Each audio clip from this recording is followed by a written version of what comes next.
and they adored him as I did. So I think that resonated on and off air because when you watch it, and we were kids when it was on, but Uncle Phil, you ain't play with Uncle Phil. Like we all had that dominating man, and it was like, yeah, you don't play with Uncle Phil. So obviously, and everybody loved that big hug. Oh, yeah, that was great. Absolutely. One of the biggest parts, obviously, of the Fresh Prince reunion was a reunion between Miss Janet Hubert and Will Smith. Their long-going feud finally came to rest. Now, obviously, you've been associated with Miss Hubert since the beginning of the show, and this was your first time meeting Miss Hubert at the actual reunion. How was that? Well, it was fine. I mean, she belonged there. She started the show, and I was so glad that they had put down their swords and embraced. Yeah. I had no idea what had gone on. They never spoke about it while we were on set. They did. They said, "No, we're not going to talk about that," which was fine. I had no animosity toward her. I didn't know her. Yeah. So when she got there, I wanted to let her know that since I was there, I was making space for her because she deserved to be there. And I got to hug her after everybody else had hugged her. And I said, "Welcome home." That's all I told her. Glad to have her. Did you have, going back a little bit, did you have any pressure? Did you feel any pressure taking the audition, like filling those shoes?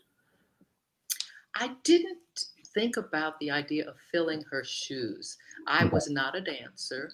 I could not be what she was. All I could bring them was what I was and how I saw Aunt Vivian.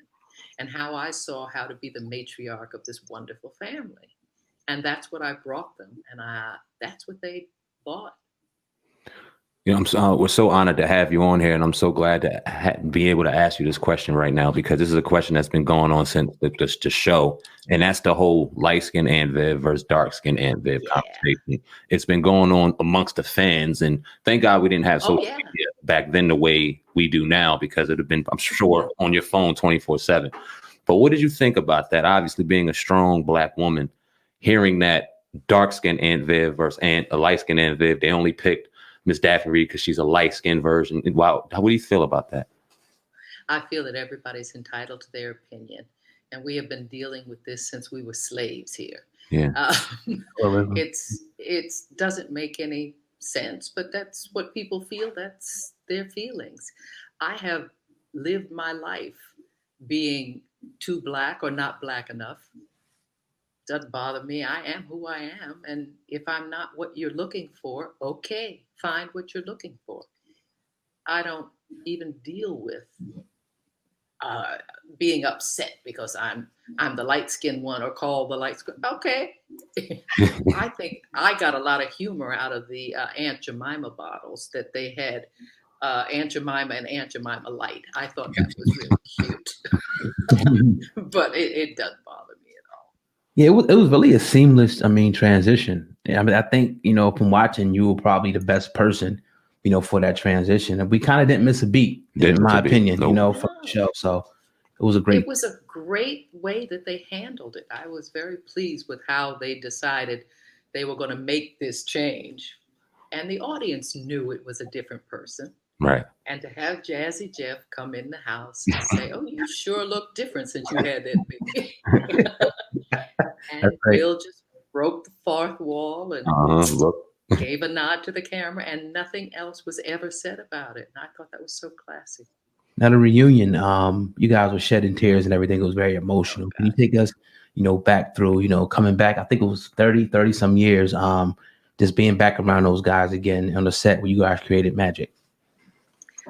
Well, we have been in touch with each other over the years. We've been to weddings. We've been to, sadly, funerals. We've been to children being born. We do a couple of Comic-Cons together. Yeah, we've been around each other, but we had never been all together in one place for 27 years. And Will had set it up so beautifully. He produced the show and had each of us flown in, and we had to stay in separate hotels. So we were each treated to a lovely hotel. And he said, "I don't want you reunionizing before you get to set." So Of course, we were talking on phone, but seeing everybody gather, and it was really a surprise to us that we were gathering on the old set. So it was a lovely, lovely. They had it set up like it's a real house. Is it a real house or is it just a Hollywood set? It's a set. Yep.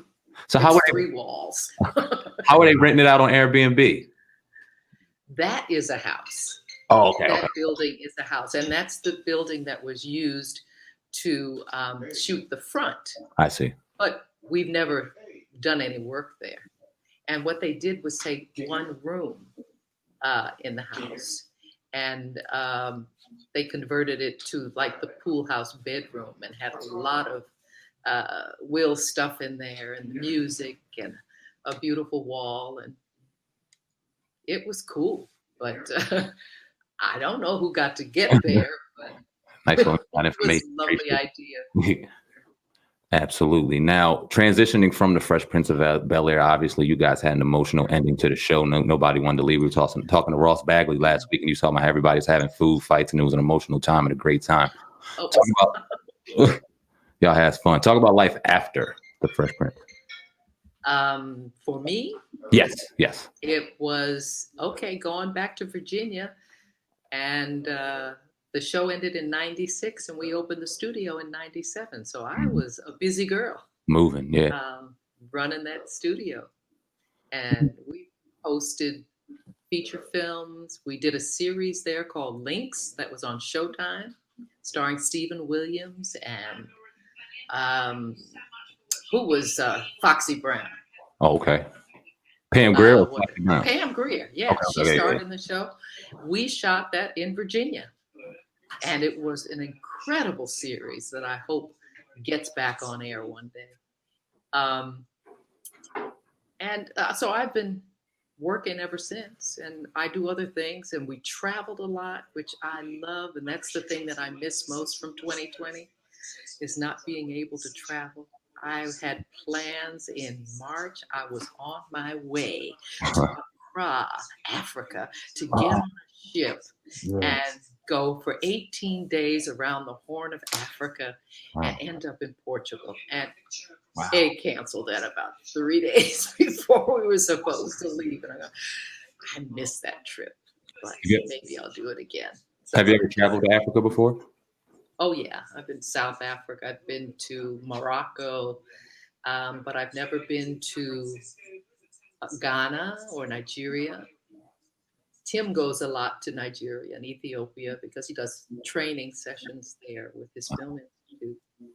But I travel all over the place: Japan, China, Australia, New Zealand, all over.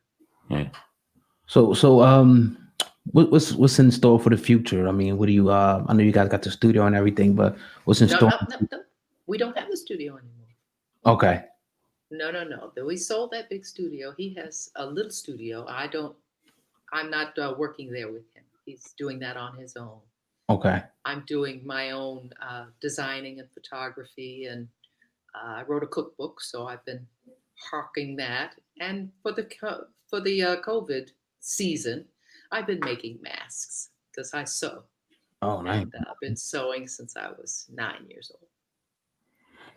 Does that keep you grounded? Because I was sitting here thinking as you're talking, you're so at peace and calm, and I just can't believe it. I'm sitting here talking to Aunt Viv right now that I sat and watched in my house for 20 years. It seems like I'm talking to my mother or my aunt or somebody. So how do you seem? Your Aunt Viv. You are. How do you maintain ground? How to be so grounded? How do you maintain that? I don't think I ever left the ground. My family is my ground. I live a life, and what I do and what you see is work. And I go to work and then I come home. I am me.